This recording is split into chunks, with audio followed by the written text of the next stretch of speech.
Bonjour tout le monde, j'espère que vous allez bien. Aujourd'hui, on va tester les profiteroles de chez Carrefour. Donc j'ai été assez surpris, je ne connaissais pas. Franchement, je ne connaissais pas. Je connais les choux à la crème, les éclairs au chocolat.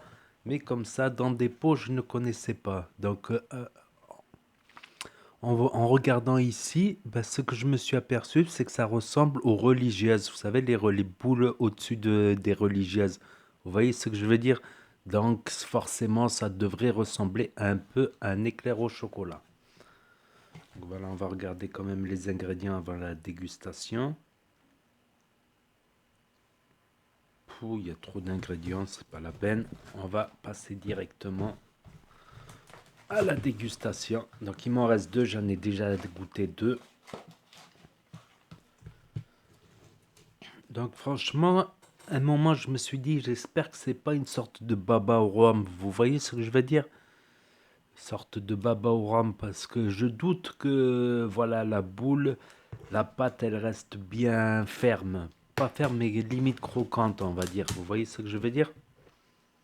Je me suis dit, je me suis dit que cette pâte, elle va être trop liquide à la finale à tremper dans un truc comme ça, dans un pot.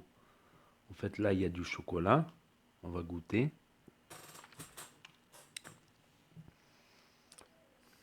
C'est, on va dire, c'est moins épais que le chocolat qui recouvre la religieuse ou l'éclair au chocolat.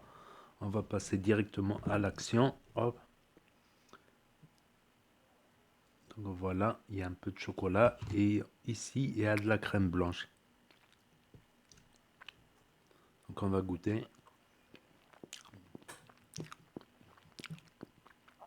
Donc ça m'a surpris, on n'est pas loin de l'éclair au chocolat, de la boule au-dessus de la religieuse.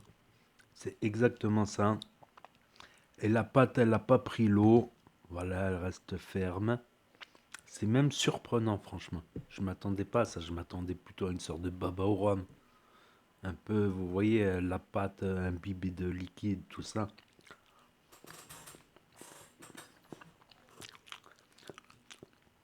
Et franchement, on dirait la petite boule au-dessus de la religieuse, limite un éclair au chocolat.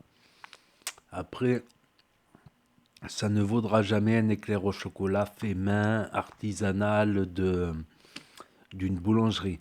Déjà, on voit la différence entre un éclair au chocolat, on va dire industriel, qu'on achète au supermarché, et un éclair au chocolat du boulanger fait à la main. Après, certains boulangers peu scrupuleux mettent des éclairs au chocolat industriels. Il y en a qui ne voient pas beaucoup la différence, mais quand on a un là fait maison et un là industriel, et que tu goûtes à l'un et à l'autre, tu vois directement la différence. Donc il y a une différence. Donc ça ne sera pas un profiterole fait maison, voilà, un éclair au chocolat fait maison, loin de là. Mais c'est pas mauvais. En contrepartie, comme il est dans des pots, ben, ça se conserve longtemps. Là, je crois que c'était. J'avais 4 semaines de conservation, donc ça, tu peux le laisser au frigo. Voilà, ça peut dépanner. En dessert, en goûter, en gourmandise. C'est pas mauvais. Là, franchement, on dirait limite de la danette, en fait, le chocolat. Vous voyez ce que je veux dire?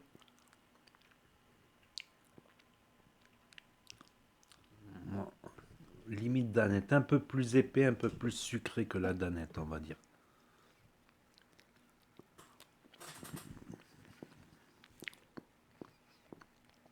Franchement, c'est pas mauvais. On va dire c'est niveau industriel, on va dire c'est pas un éclair au chocolat comme j'ai dit, le chocolat il est plus épais sur l'éclair, il est beaucoup plus épais. Celui-là il est un peu plus liquide, on va dire.